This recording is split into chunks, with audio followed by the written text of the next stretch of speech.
2021 academic year. So welcome. We are having a little bit of a challenge on campus at this time as we are without electricity in the department, but we're improvising and the show must go on. It is my pleasure this afternoon to introduce Dr. Michael Byrne, a colleague and a physical geographer. Mike, hold on, I'm just retrieving the introduction because I'm working from a phone.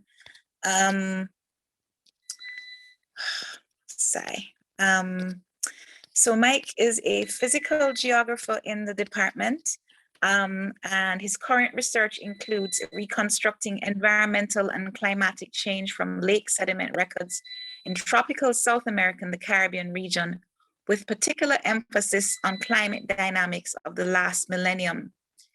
He is the founding member of the Caribbean Environments Research Group, CERG, and an active project partner on international collaborative projects funded by the Natural Environment Research Council of the UK, the Social Sciences Research Council of Canada, and the National Science Foundation USA and National Geographic. He serves as an editorial board member for the open access journal Scientific Reports, which is under the Spring Nature umbrella.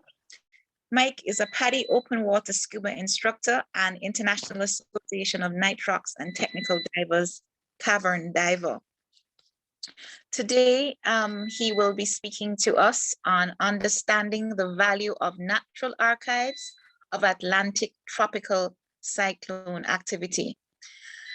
I would now like to hand over to Mike to make his presentation.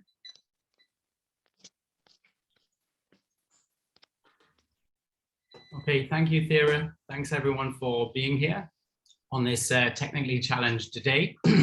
Let me just see if I can share my screen. I'm just going to do that here. Okay, you should be able to see my screen. Can everyone see that?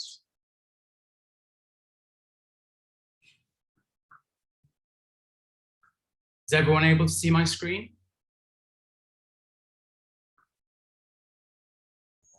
Yeah. Yeah, okay, fab. I'm just going to go on to full presentation mode as well. Okay, thank you, Thera. What I'd like to talk about today is, as you mentioned, the value of what we call natural archives of Atlantic tropical cyclone activity. And in the screen in front of you, you can see an image from a field day a good few years ago now. This is 2018, 2019.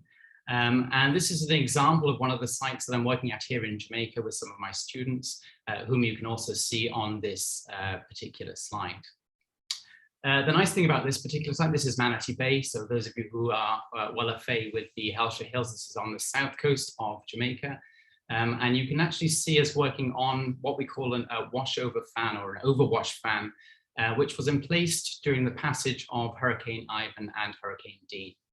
And so this is a really nice site, one of the sites that we're working on, and it gives you some kind of idea as to what we do when we're in the field. And I'm just going to see if I can get a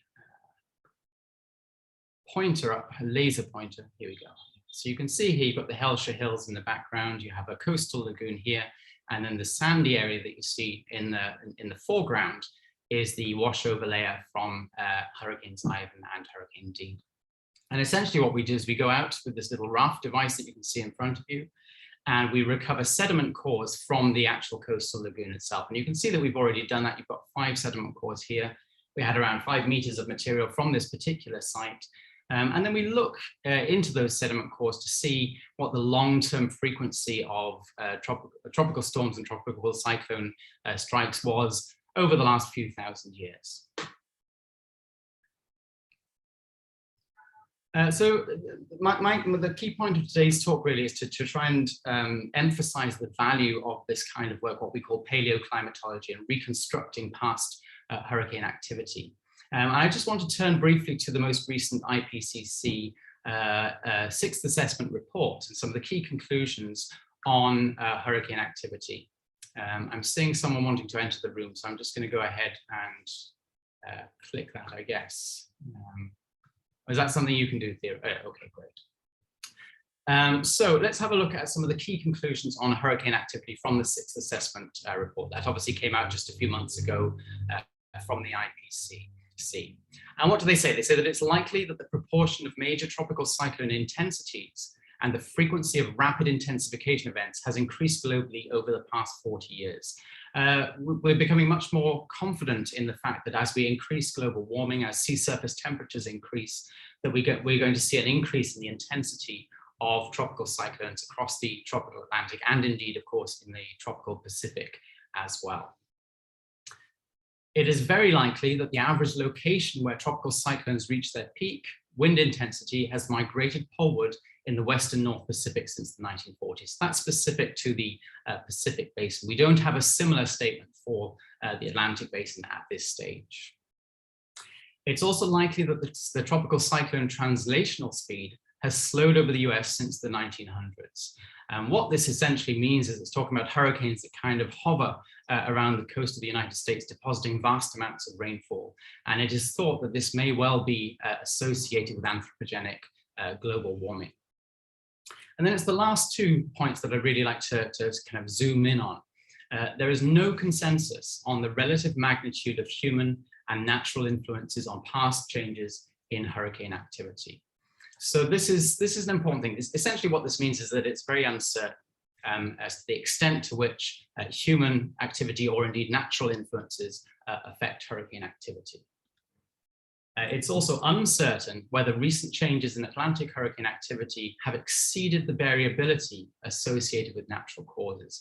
And this is kind of a complex way of essentially saying that we do not know yet whether or not the Atlantic hurricane activity that we see is down to changes in natural causes, natural climatic causes, or whether human activity has an influence on Atlantic hurricane activity. And I'm going to try and explain why that is, and then also try and kind of explain why it is important that we therefore look at these long-term records of hurricane activity going back over the last few thousand years. So why the uncertainty? That's the big question, really. And I wanted to show you some data that was published in 2007. This is by two American academics, Sabatelli and Mann. And they plotted up tropical cyclone counts against Atlantic sea surface temperatures. And a cursory glance at this particular diagram will show, oh, there seems to be a strong relationship between Atlantic sea surface temperatures, which is this lower graph just here, graph B, and Atlantic tropical storm counts, which you see at the top here in graph A. And we can see that there seems to be a nice relationship. This, by the way, is from 1870s to the late 19th century, all the way through to around 2005 in this particular study. And we can see a kind of a gradual increase in the number of tropical storms. And we can also see a gradual increase in Atlantic sea surface temperatures. And this is in the main development region of Atlantic tropical cyclone activity. So just a cursory glance at this would indicate that there's some kind of relationship between sea surface temperatures and Atlantic tropical storms over the 20th century. And so a lot of people would say, oh, well, this is clearly an anthropogenic signal. Clearly hurricanes are responding to global warming. But what this doesn't show is that there is a significant problem with the Atlantic tropical storm counts. And you can just imagine, you know, it's all well and good us being here in the late, the 21st century, and we have satellite imagery and we can count every single storm that we can see, and we have so many ways in which we can detect storm activity in the tropical Atlantic. Take that back to the early 20th century, or indeed going back into the 19th century, then of course the detection methods were quite different. And so, you know, in the late 19th century, we'd be using meteorological observations on land. Perhaps there'll be a few ships traveling around also taking meteorological observations. But quite clearly, a lot of the storm activity that would be occurring in the Atlantic, particularly that doesn't even make landfall, would not necessarily be detected in the past. And so what we have here is essentially we have the under-detection of hurricane activity as we go back in time. And only really since the 1940s did we have aerial reconnaissance, so flights traveling across the Atlantic measuring storm numbers and intensities. And only really since the 1970s have we got satellite imagery of Atlantic tropical storms. So we have an undercount issue as we go back in time. And so this was accounted for in a more recent study, which I'm going to show you next. So the key conclusion to take from this slide is that the apparent link between rising sea surface temperatures and storms masks the problem with the historical detection of Atlantic hurricanes. And so a more recent study, this is in 2021, by Gabriele Vecchi et al., published in Nature Communications, illustrates this point quite clearly. And I just want to draw your attention to this bottom left-hand diagram here. This is basin-wide tropical storm counts for the Atlantic. And we've got a time period from 1860 through until the present day on the right-hand side. And what we see here is the same undercount bias that we were looking at in the previous diagram. So we have relatively low numbers of storms in the mid to late 19th century, increasing through the 20th century towards the present day. We also see this, what we call multi-decadal variability of storms as well, which I'll talk a little bit about in just a second. This is just the raw data that you'd get from the National Hurricane Center, for example. If we now correct that data for this undercount bias in the early 20th century and the late 19th century, you'll see something significantly different. And I want to draw your attention now to the diagram C at the bottom left-hand side, which is North Atlantic hurricane counts, the adjusted data. And what we see here quite clearly, again, from 1860 through until the present day, is that we still see this multi-decadal variability, but actually the line is relatively flat. There's no significant increase in the number of tropical storms over this 19th century, 20th century time period. And in fact, some people would argue that if you did a trend line through that, you're actually seeing a slight decrease in the actual number of these storms. This, of course, doesn't say anything about the strength of those storms, literally just the number of those storms. So scientists are fairly confident now that the records of hurricanes that we have do not show a clear increase in frequency associated with increased changes in sea surface temperatures. So how can we, I just can't see this part of my screen actually, which is interesting, but how can we better understand 21st century projections of hurricane activity? And so we need to look really at what we call detection studies, and the IPCC spends a lot of time dedicating time to detection studies, as well as what we call attribution studies as well. And so we need to have longer records of hurricane activity. We know that the meteorological record is too short. We know that hurricanes respond to climate change on longer timescales. So we really need to have records of these storms going back in time. And at least we're looking at the last 1,000 years. If we have the right kinds of records, maybe even beyond that time scale as well, back 5,000 to 10,000 years as well. We also need quantitative data. If we're going to try and project future incidents of hurricanes into the 21st century and 22nd century, if we need to constrain those models with this long-term paleoclimate data, that needs to be quantitative. And many paleoclimate studies tend to be qualitative in nature. They say, well, it was slightly wetter, or it was slightly drier, or there was slightly more hurricane activity, or slightly less. Really what we need is actual numbers. You know, how wet was it? How much hurricane activity was there in time? So the emphasis within with reconstructing hurricane activity is to be able to get this type of quantitative data. I'm going to show you there are two approaches to storm reconstructions. There are what are called event-based reconstructions of hurricane activity, and there are also statistical-based reconstructions of hurricane activity. And essentially, the scientific community is adopting this two-pronged approach, tackling the problem in two different ways. And I'll show you some examples of both of these different ways to show you where we're at in terms of understanding the long-term frequency of storm activity across the Caribbean.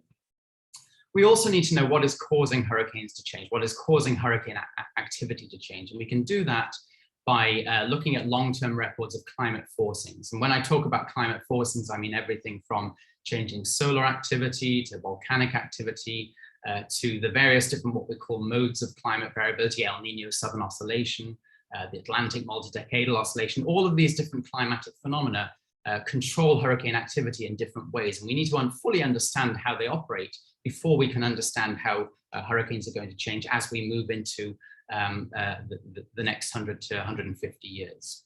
And so we have these attribution studies as well. So let me just show you a couple of examples of archives of tropical cyclone activity. And I'd like to start with some documentary archives. Here you can see the supplement to the Jamaican Gazette on the left-hand side. This was a record from 1890. And we have a fabulous record here in Jamaica of storm activity going back to around the 1850s, but of course not beyond that. So it's still within the instrumental time period. We can also look to historical documents. We can look at ship log data from colonial times, and we can look at missionary and plantation and governmental papers, and they will all give us some insights as to what hurricane activity was like in the past. And in this particular instance, this is a Spanish ship, and there was a fabulous study by a lady at Arizona State University, Valerie Truet, who recorded the number of Spanish shipwrecks during this time period, during the colonial time period. And what they noted quite significantly was that the numbers of shipwrecks went up as hurricane activity went up, which obviously makes sense, and then also went down as hurricane activity decreased. So we can get this kind of climatic information looking at these historical records, and there's some very interesting stories out there that are worth looking at in our own time as well. So here's an example from Jamaica. This is the 1933 hurricane season, and I'll just read this paragraph out to you so that you don't need to strain your eyes reading this particular paragraph.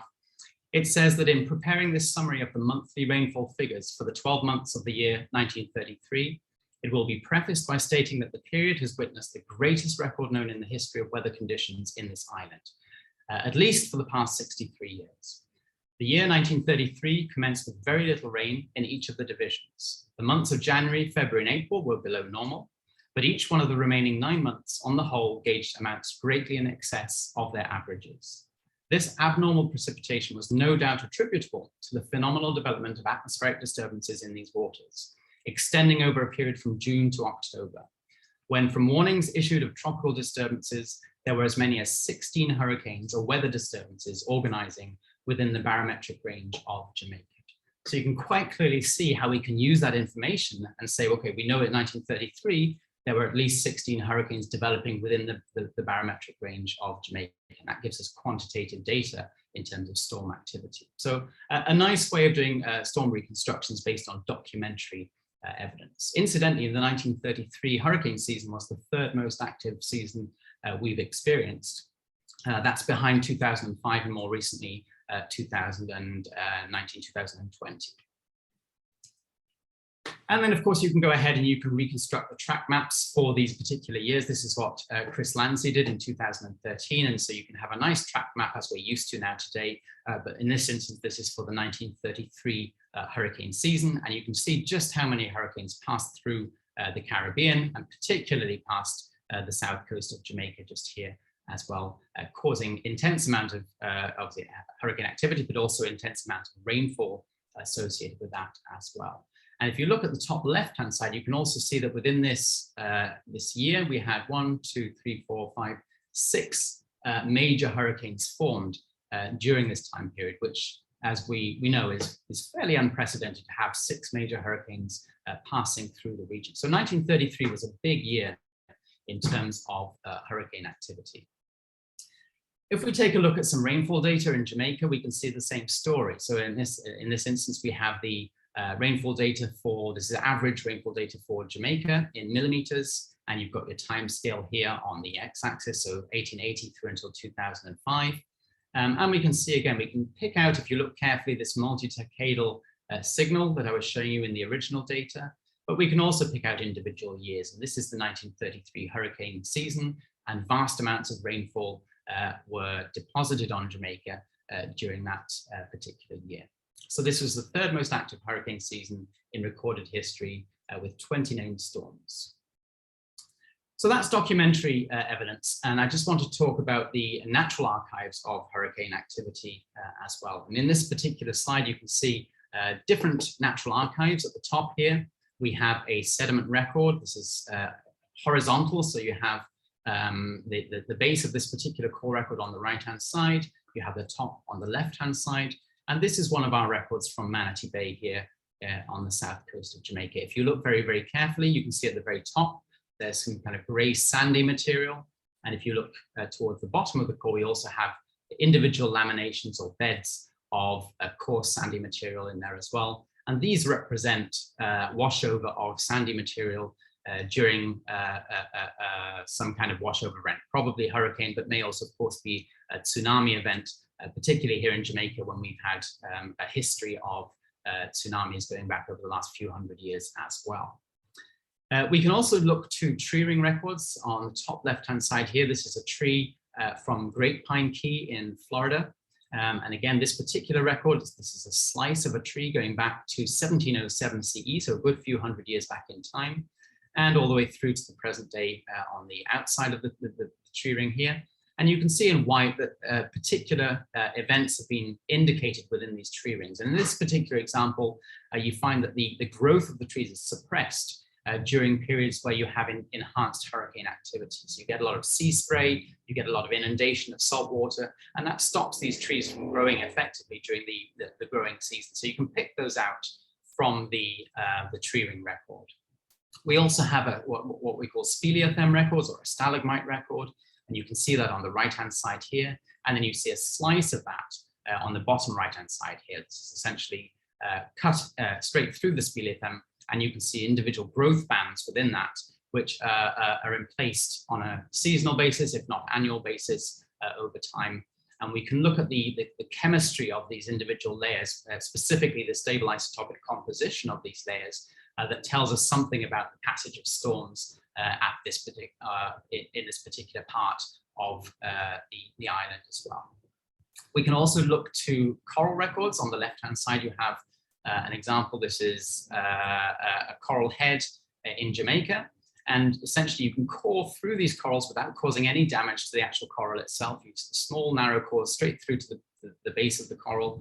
And you can pick out, again, the individual layers, growth layers. And the growth rates of these corals are sensitive to changing sea surface temperatures. We know, of course, that hurricanes are also sensitive to sea surface temperatures. So if we have a nice record of sea surface temperatures going back in time, that provides us with some of the environmental conditions necessary for hurricane activity as well. So they're informative to give us some information about past hurricane activity as well. So these are just a kind of a set of natural archives that we can use to tell us something about hurricane activity as we go back in time.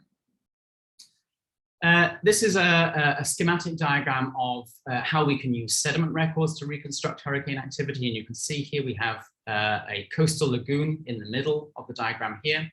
We have a hurricane forming or passing by on the left-hand side and moving on land on the right-hand side here. And then we have the landscape. We have, let's pretend this is the south coast of Jamaica. So we have the limestone southern coast of Jamaica and all of the kind of the responses that we would expect to hurricane activity occurring. So landslides, intense rainfall, vegetation being blown around. We also, of course, have a storm surge associated with the passage of this storm. And with that storm surge comes the transport of nearshore material, coral material, beach material, and that eventually gets washed into our coastal lagoon. And as you can see in this particular example, we have individual laminations or layers or beds of beach material.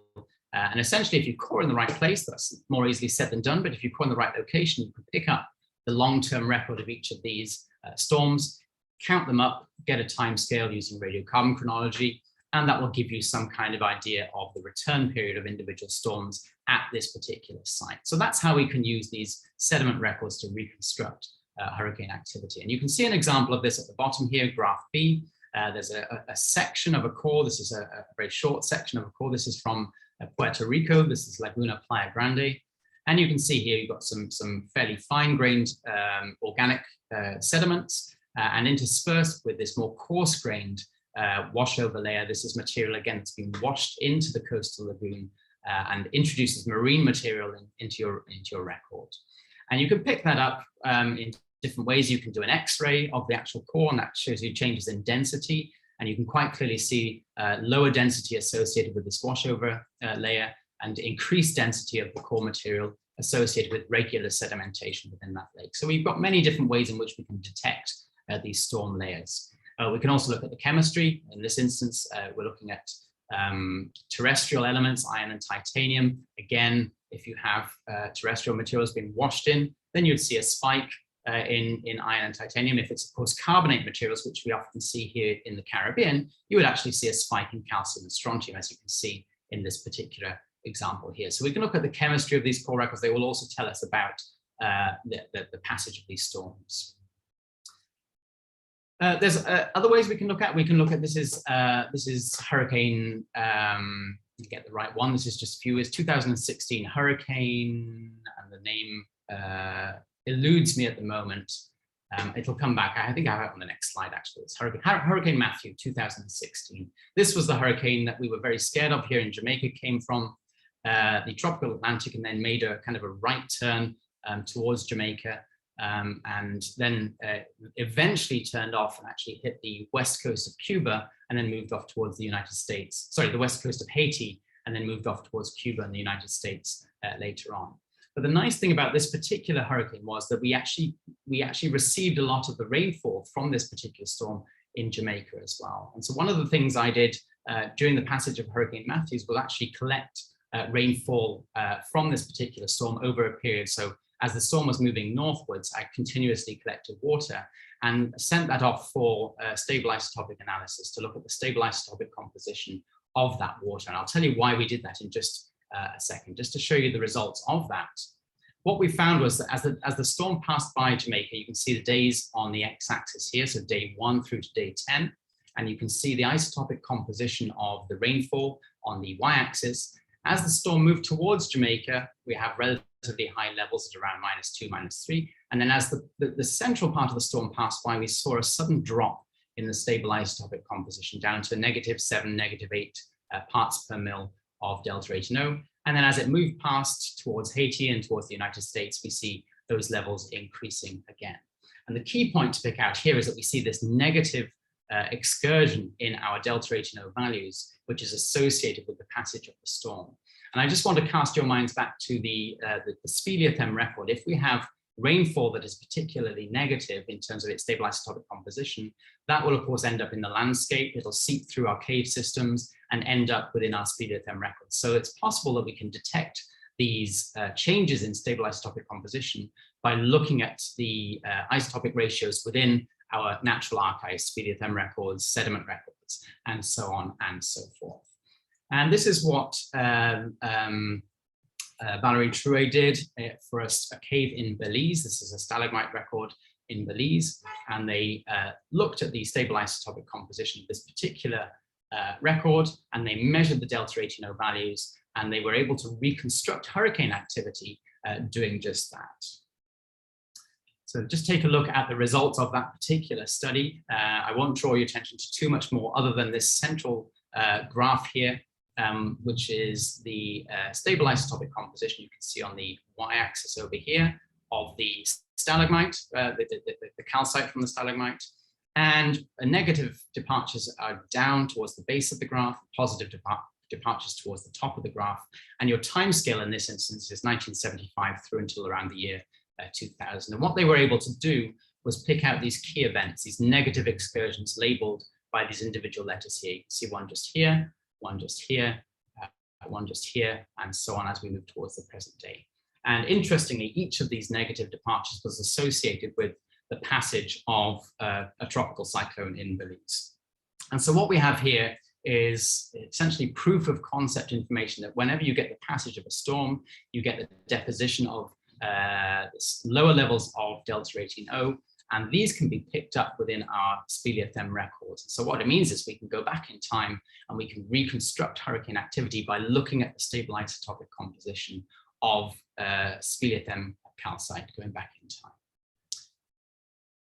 So that's just one example. I'll just give you a brief example as to what we can do with the coral records. So again, we know that these coral records respond to changing sea surface temperatures, and essentially the growth record changes. This varies between species, but in this particular instance, what we tend to see is as sea surface temperatures increase, it actually reduces the growth rate of these particular corals. So you can measure the rates of growth.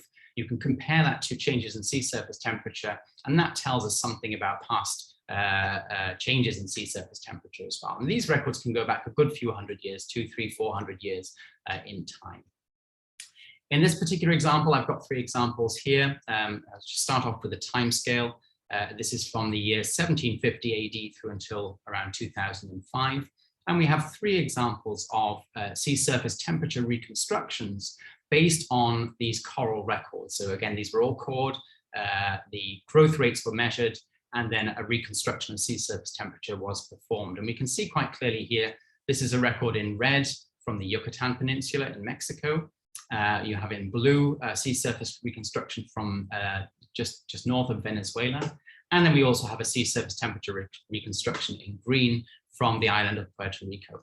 And the key thing to point out is that each of these 3 records are actually showing very similar changes in sea surface temperatures. This is this kind of what we call this multi-decadal oscillation in sea surface temperatures associated with what we call the Atlantic multi-decadal oscillation. And we can pick that up in Mexico, we can pick it up in Venezuela, and we can also pick it up in Puerto Rico. So what this means essentially is that we have periods where sea surface temperatures were higher in the past. This would of course be more conducive to stronger hurricanes and perhaps more hurricanes as well. We also have periods such as this particular point here of relatively low sea surface temperatures, which would reduce the frequency and perhaps, or certainly the magnitude and perhaps the frequency of storms during these periods. So we can begin to piece together what hurricane activity would have been like based on these sea surface temperature reconstructions in time. So that's how we can use these different natural archives to tell us something about hurricane activity. And of course, these can be extended beyond the meteorological record that we already have, which go back to around 1850.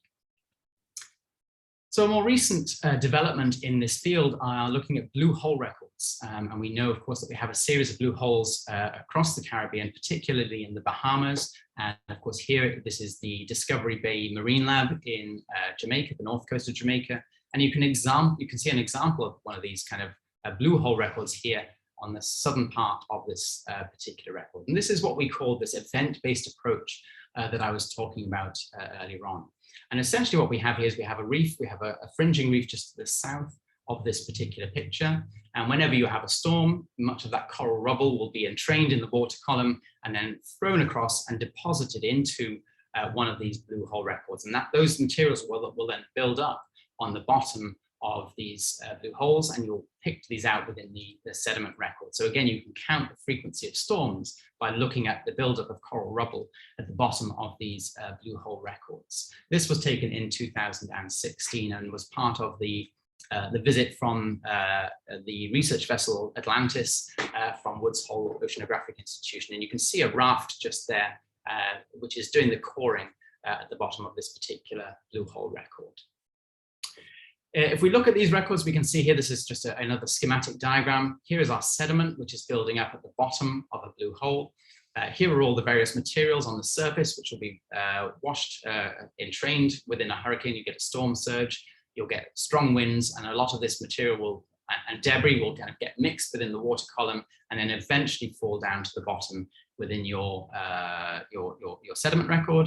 And then you can go through your sediment record by recovering sediment cores and looking for instances of hurricane activity within that. And this is probably the best result we've seen in terms of reconstructing hurricane activity using this event-based approach. And we can see that in this diagram on the left-hand side here. So we have, this is an example from the Bahamas. This is from Cay Sal Bank in the Bahamas. And this is a record that spans the last 530 years of time. And as you can see, there's significant activity within this particular record. Just to guide you through this very briefly, we have the sediment depth on the left-hand side here. So there's the top of the core at the top here. And then this particular sediment core goes down 17 meters, so a very long sediment core.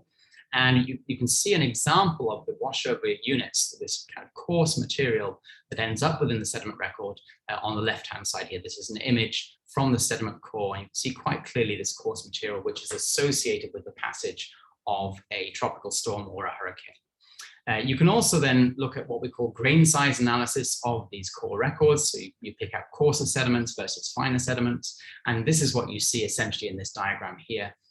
Any spike that you see is just the passage of a storm, and that's represented by increased grain size of the sediment within the record. So you can quite clearly see each of these spikes is the passage of a single storm.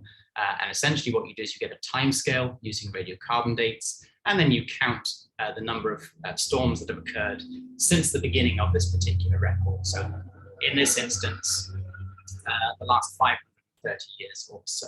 So we can get an idea of the passage of storms over these longer timescales, and clearly this is taking us way beyond the instrumental record, which allows us to then investigate the interactions between natural climate change and hurricane activity over these longer timescales as well.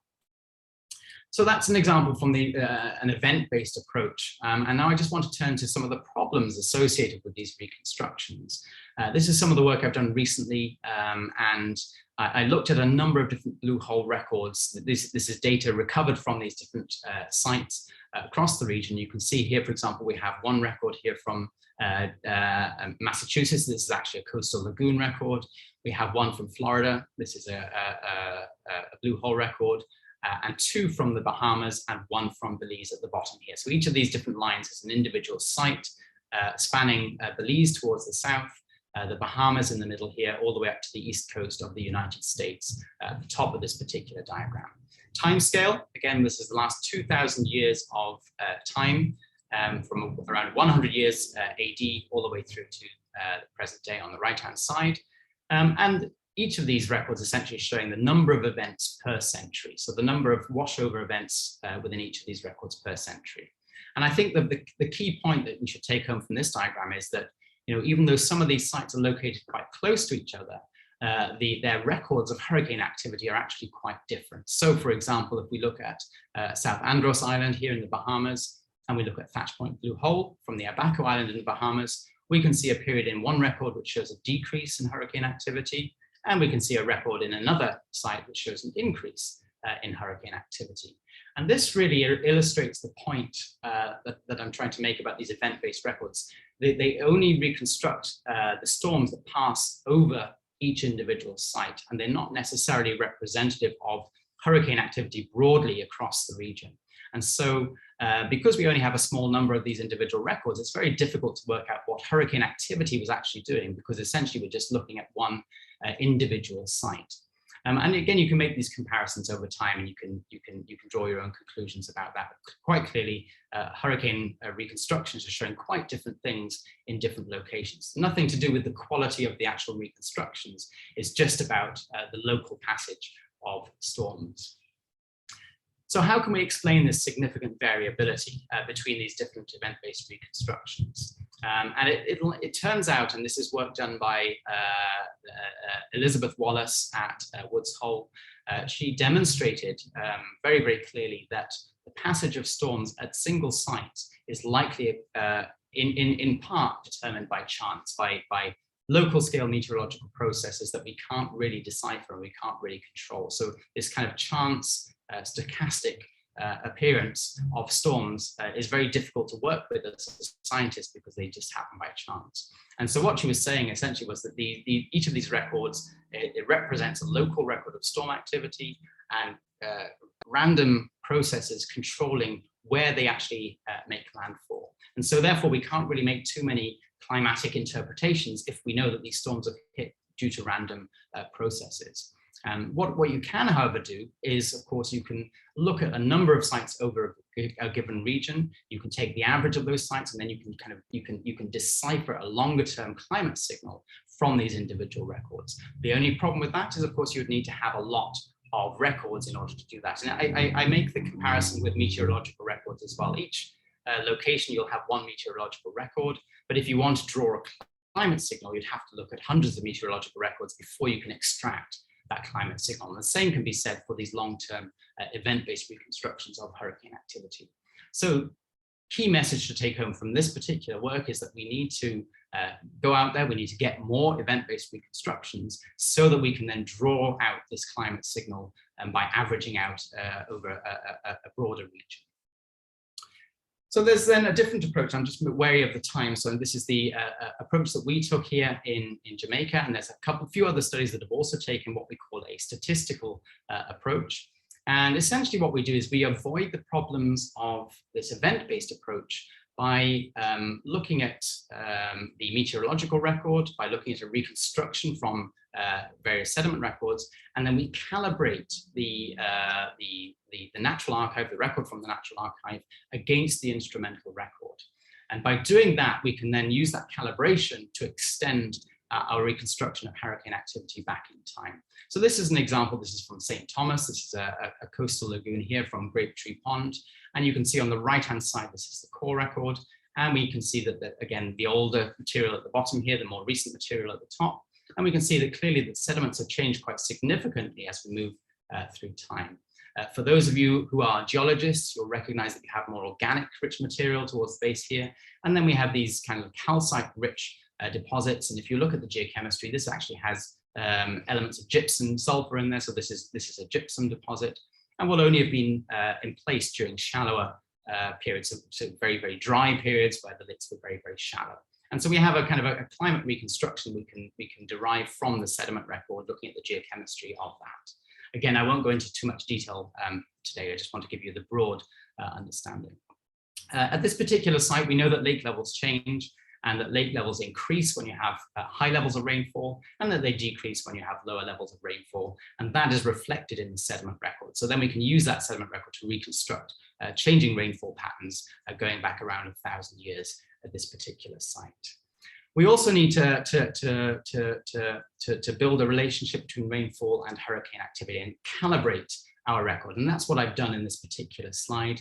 Just indicate the location of the site here. This is the same lake sediment record I was talking about in the southwestern parts of Jamaica.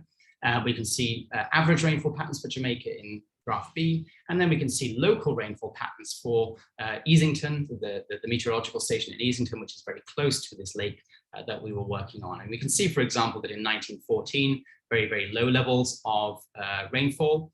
And if you look at the amount of hurricane activity as well, the basin-wide accumulated cyclone energy was 0. So there were no hurricanes during this particular period. Bearing in mind, of course, this was a long time ago. Then we take the average, 1881 to 1966, which is close to the current average. But if you go to that nice year, 1933, where we know that we had large numbers of hurricanes passing through the region, we have an accumulated cyclone energy index. This is a measure of hurricane activity, which is very, very high. And we also have very, very high levels of rainfall. Again, this is falling in Easington in St. Thomas. And you can quite clearly see the dramatic difference between an active hurricane season in terms of rainfall and a very quiet hurricane season in terms of rainfall. You can make that quantitative. So if you look at both your frequency of tropical cyclones, which is the blue line, and the rainfall at Easington, and you plot those together, you can quite clearly see that there's a strong relationship between hurricane activity and rainfall at this particular site. And then you can quantify that relationship. And in this instance, it was a statistically significant relationship. So therefore, what we can do, of course, is we know that our lake levels respond to changing rainfall patterns. And therefore, we also know that rainfall patterns are responding to changing hurricane activity. And therefore, our lake sediment record tells us something about changing hurricane activity over time, and we can make those reconstructions. And that's what we've done in this particular diagram. The reconstruction you can see just here. And this is compared to the sea surface temperature reconstructions that I've just shown you. This is the lake level change record from Grapetree Pond. And you can pick out clearly this multi-decadal variability that we also see within these coral records. And I'm sure you'll agree that our reconstruction of lake levels at Grapetree Pond is very, very similar to our reconstruction of sea surface temperatures from the Yucatan Peninsula in Mexico. And so this is a really nice outcome, which is essentially showing us that our sediment record is doing a good job at reconstructing rainfall patterns, and therefore also hurricane activity based on the calibration that we've done. We also compared to various other proxies within the Atlantic. This is precipitation in the tropical Atlantic. This is a measure of accumulated cyclone energy, again, picking out this nice Atlantic multi-decadal oscillation that we see within each of these records, and of course within our lake sediment record, which is at the bottom here now in Grapetree in Jamaica as well. So what does that mean? This is the statistical approach. There's only 4 other similar studies across the region. We've got one from the Dominican Republic, one from Belize. This is a speleothem record from Belize. This is our record from Jamaica. And then we have one from the Florida Keys as well. And then if you plot those up together, you can see that we have some similarities between these records, but there's also some significant differences between these records as well. So for example, here, The Dominican Republic record shows a decline in hurricane activity as we move from around the 1700s through until the present day. The Belize record also shows a decline, although it starts a little bit earlier from around 1600 all the way through to the present day. Our record from Jamaica shows something slightly different. Increase in hurricane activity around 1500 years, some significant variability within that, and an increasing towards the present day. And that is similar to the record from Florida as well, which also shows this kind of decrease in hurricane activity in the mid-17th century, which we pick out nicely in Jamaica as well, but also shows an increase in hurricane activity towards the present day. And so this is really where we're at the moment. We have these statistical reconstructions of hurricane activity, which differ from each other. And again, it's not necessarily because any of these individual reconstructions are wrong or different. It's something to do with the calibration process between the natural archive and the meteorological record. And I can illustrate that by looking at these are the different reconstructions. So this is ours here in Jamaica. This is the one in Florida in blue. And then you've got the brown one. This is from Belize. This is the Speleothem record. And then the boxes that you see on this diagram are the calibration, the area within which the calibration was performed. So you can quite clearly see that whilst some of these boxes intersect, some of them clearly don't as well. So we have, for example, in Jamaica, we reconstructed hurricane activity for this particular grid box here, which is grid box C. The Belizean record reconstructed hurricane activity for the brown box, which you can see just here. The Puerto Rican record for this long grid box here, and the Floridian reconstruction for this particular circle at the top here. So it's not surprising that the reconstructions are different because, of course, we're looking at different areas within the Caribbean. And as we know, even from contemporary meteorology, hurricane activity changes significantly over space and over time as well.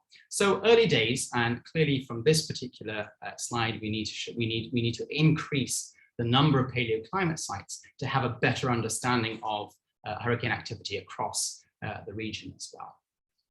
So just to finish up, and my apologies about taking up quite a bit of time, we need to adopt a two-pronged approach that encompasses event-based reconstructions and statistical approaches to the reconstructions of storms. We're beginning to get there, and we're beginning to see some of this data coming together. So again, the value, hopefully you can see what the value of doing this is, and it will certainly, once we get to a stage where we have a more consistent response to climate change over these long-term records, then we'll be able to use that data to help constrain these model projections of future hurricane activity as well. We need to increase the sampling resolution across the region. That's good for me because that means more work. And we need to capture the spatial variability of storms. Particularly, this goes for the event-based approach, which relies on just a local passage of storms. We need to standardize the scale of the calibration area. So every study that goes out there to start to do this needs to make sure that we're working on the same scale so that we compare data in a like-for-like manner. And then we have to hope, which we always do as scientists, that the results will eventually converge. So the two different approaches coming from different angles, but we're hoping, of course, that the net result of that will mean that we have similar reconstructions of hurricane activity going back in time. And so hope springs eternal, and there is a very recent study that's just come out in marine geology. This is from Tyler Winkler et al. From Texas A&M University, discussing the oceanic passage of hurricanes across Sal Bank in the Bahamas. And what we can see is this is a comparison between some of these event-based records and some of these statistical records. And you can quite clearly see this is the tree ring record here from the Florida Keys. This is one of the blue hole records from the Bahamas, and they're picking out similar changes in hurricane activity over time. So here, for example, you can see a trough in hurricane activity in the Bahamas, and you can also see a trough in hurricane activity here in Florida. And this is during the period 1650 to 1715, which is associated with low solar activity across the region. This is what we call the Maunder minimum.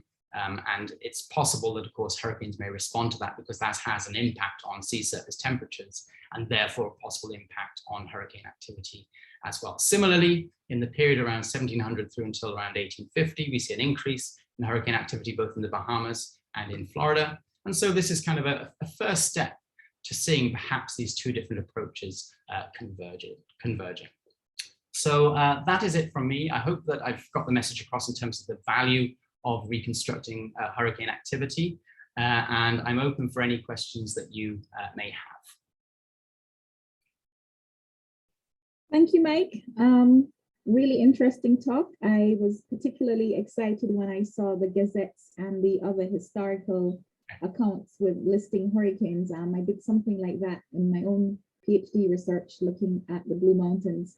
It's amazing what they used to actually record back then and some of the details that you can get. I'm going to open the floor right now in case there's anybody who wants to ask any questions, make any comments on the presentation. So if there's anyone who wants to ask a question, feel free to do so at this time.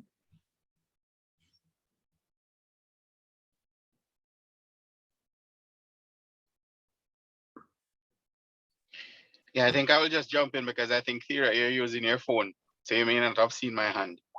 Oh, I'm not. Oh, I'm now seeing that you have your hand up on Miles. No, I'm back in my office. I'm reinstated into normal operations. Go right ahead, Donovan. Sorry about that. Yeah, no problem. Excellent presentation, Mike. I really enjoyed it. In particular, how you've made something that is so complex, so easy to understand, because I consider myself a layman when it comes to, paleo climatology. Yeah. As a human geographer, I'm going to ask you about your feelings, Mike, and I couldn't help but note the caution at the beginning of your presentation. It was almost as if you were a bit concerned about some of the higher level decisions that are being made, using this shorter time period of data. As you observe what is going on, certainly coming out of COP and all of the big decisions that are being made, using this limited data that underpins some of the decisions that are being put forward as solutions going into the future. How do you feel about that? And am I right to say you are very concerned about that? Yeah, thanks, Donovan. Well, it's a concern because particularly actually just for tropical cyclones and hurricanes, because the issue that we have is kind of capturing all of those, the instance of passages of storms going back in time. So for other climate records like temperature records, of course, we have much more solid information, and the certainty from those data sets is a lot higher. So again, if you're using those data sets to project future climate changes in temperature or precipitation or whatever the parameter is that you're interested in, then you'd have a lot more confidence in that. Where it comes to hurricane activity, this issue of detection over time is a real issue. So essentially we're looking at records since the 1970s if we really want to be confident to then make those projections as we move into the future. Now those projections are great and they're doing really, really good job. But the key concern really is that the data that they're using isn't long enough to really truly represent how hurricanes work over these longer time periods. Because we know that certainly from a year-to-year basis, yes, your hurricanes will respond to ENSO or whatever the other climate parameters are. But when we look at timescales going back 100 years, 1,000 years, 10,000 years, there are other controls on our hurricane activity as well, but they're just not represented in that meteorological data. And so so my concern would be we have to capture that first before we become more confident in kind of projecting future instances of hurricane activity. So yeah, and we're working on it. So we're really trying to get a better understanding of these long-term paleoclimate records, but at the same time, we can't do that quickly. We have to make sure we do that properly, and we have, we're really confident in what we're doing, that we are actually reconstructing hurricane activity, and that we're not missing anything in terms of understanding the paleoclimate data. So it's a big process, and it'll take, probably the next few decades before we're there in terms of, getting that work done. Does that answer your question, Donovan? Yes, definitely. I understand. And listening again, I I'm wondering if there is some political push, that is needed for your type of work, and certainly its importance, because I think, we sometimes get caught up, and yes, climate change is happening, but sometimes, we lose sight of some of the uncertainties. And, if some of these big assumptions, that we're making going forward don't pay off, I worry that people will lose confidence in the science. So, maybe we need a longer conversation for this, but, I'm thinking that, some amount of elevation of the science that you're putting forward is needed. Yeah. Not just across the region, but, even at the highest level, we're not seeing a lot of that coming out. Yeah. Yeah, Donovan, I would agree with that. I mean, I think when as a scientist you talk uncertainty, people tend to kind of look away and not really think too much about that. Investment in paleoclimate would be, well, I guess would be considered as a long-term investment, but I think it's a long-term investment that would be worthwhile, so that we can do what we need to do in order to be much more confident in terms of the key controls on hurricane activities, that attribution side of things. And obviously we need money to go and detect them. We need to go out there, we need to recover these cores, we need to analyze the cores, and the other natural archives as well. So yes, investment would be seen as a long-term investment, but I think if politicians and countries view that as if we can provide the confidence that we'll come back with something useful that will reduce the uncertainty, then I think definitely that needs to be done. If that makes any sense. Yes, thank you. We have another question from Miles Harris. So Miles, you can go ahead. Maybe a comment, but you're free. You have the floor. No problem. Thank you. Similarly to Donovan, I just want to comment that the presentation was very easy to follow and so forth. I'm a coastal engineer, so I wasn't really expecting to really be able to understand some of the topics here. But I just have a question regarding is there any way those historical records can comment on the intensity of the storms, for instance? Is there any change in intensity, and as well as any commentary on the forward speeds of the hurricanes? Because in particular for myself in my field, I'm concerned about us underestimating the duration the storm is actually affecting a particular shoreline. So I was wondering if you could comment on any changes in those parameters based on this type of work.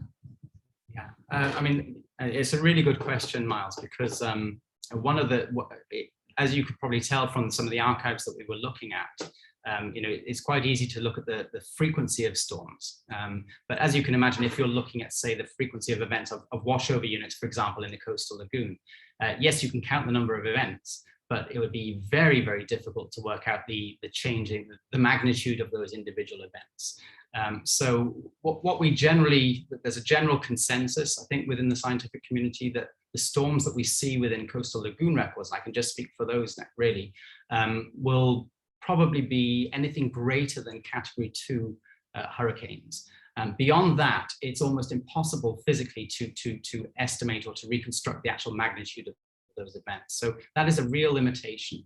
At the same time, we are able to do the changing frequency of events, and there's a certain active area within our research community that's looking to see how you can best reconstruct the magnitude, but we're just not there yet, and that is a really good question. The one thing I would say is that we have, from the climate models, we have a really good understanding now in terms of the magnitude of the interaction between sea surface temperatures, hurricanes, and we know that as you warm the oceans, obviously you're going to see bigger hurricanes. We don't necessarily know we're going to see more of them, but they certainly will be larger.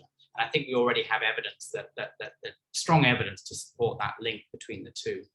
In terms of, I think the other part of the question was in terms of where exactly are these things going to end up. The most recent research, and this is why I mentioned the work from Elizabeth Wallace, is that the biggest thing we're struggling with is this kind of chance occurrence, where you can kind of say roughly the general direction in which storms are going to come, and the National Hurricane Center are great at kind of saying this is the cone within which you're likely to see a hurricane strike. But to say exactly where those hurricanes strike is almost impossible, purely because of this kind of stochastic process, which we can't predict and we can't govern.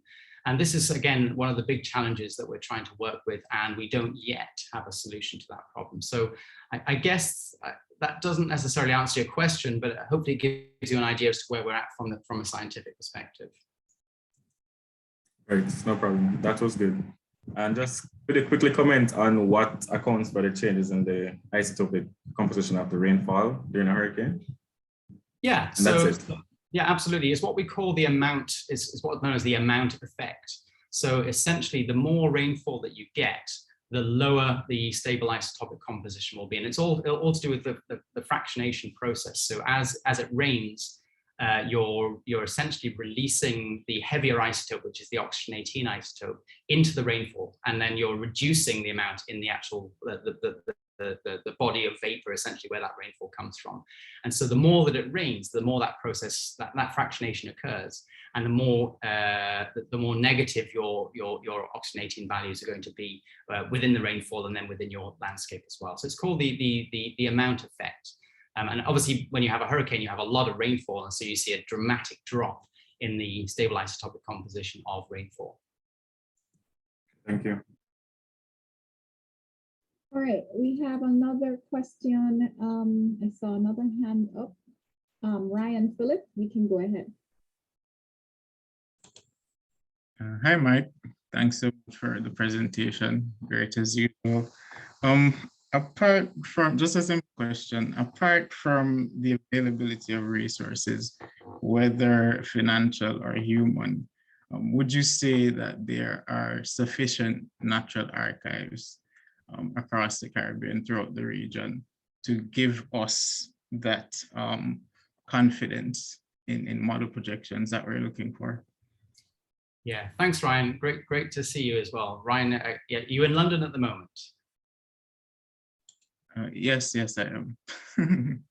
Ryan, for our information, was in our department a while ago, and he's now doing an MSc in climate change at UCL, I think. So it's a fabulous example of how successful we can be if we put our minds to things. Yes, Ryan, do we have enough archives? It's like going back to the meteorological station idea. If we only have a few meteorological stations, then obviously it's going to be very difficult to work out what the climate signal is. You can get understanding of local processes, but not necessarily regional processes. In terms of, for example, the blue hole records, there's a whole heap of them in the Bahamas and parts of the Western Caribbean. But as you move towards the Eastern Caribbean, then there's not very many at all. And so the likely way in which, as a community, we need to have sufficient numbers of sites is to combine different ways in which we reconstruct hurricane activity. So I can envisage, for example, you'd use speleothem records in Belize, perhaps part of the Yucatan Peninsula. You could certainly use blue hole records. You can also use coastal lagoon records. And then as you go across the Caribbean from west to east, you start to think about, well, what are the best sources of information? And that would probably be coastal lagoon records, potentially speleothem records as well. And so what we need is some kind of setup where everyone's working towards the same aim, but they're using different natural archives to do that. And there needs to be kind of a basic standard by which we say, are you actually reconstructing hurricane activity? Then you check a box and say, yes, we are. And then, okay, so what are you reconstructing? Are you looking at frequency changes? Are you looking at magnitude changes? And what is the resolution as well? Over what time scales and all those types of things. So again, it's doable. It would have to be a combination of different natural archives, as well as, of course, documentary archives. And yeah, I think that kind of answers your question. But the main thing is there's a lot of work that needs to be done across the region to be able to kind of answer these questions. And what is standing in our way are resources, human and capital resources, to make that happen more efficiently. Okay, I'm doing another quick scan. I don't want to miss anybody else who may want to participate. Looks like we've come to the end of the questions and comments set for you today, Mike. So it's just for me to thank you for being the, I'm going to call it the night watchman between the semester 1 innings and the semester 2. Well, it's not quite innings, but you know what I mean. We're not quite out yet. We have another semester to go with the brown bags, but you're certainly the night watchman until we resume next year in 2022 with semester 2 series of talks.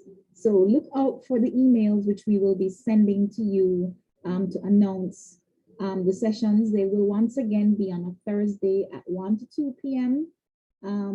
Moderated by yours truly. And of course, we'll try to have a mix of engaging presentations from human and physical geography, geology, and the geosciences, all the things that we do in the Department of Geography and Geology. So thank you all for those persons who have been what I now call regulars. Joseph Pennant, Joseph Prosper. I saw Franklin McDonald in the session, not briefly, for a good session, part of today's seminar. So we really enjoy seeing all the persons who pop in and spread the word that we do have the brown bags so that we can get the numbers going, and to wish everyone all the best for the festive season. And we'll see you in 2022. Thank you.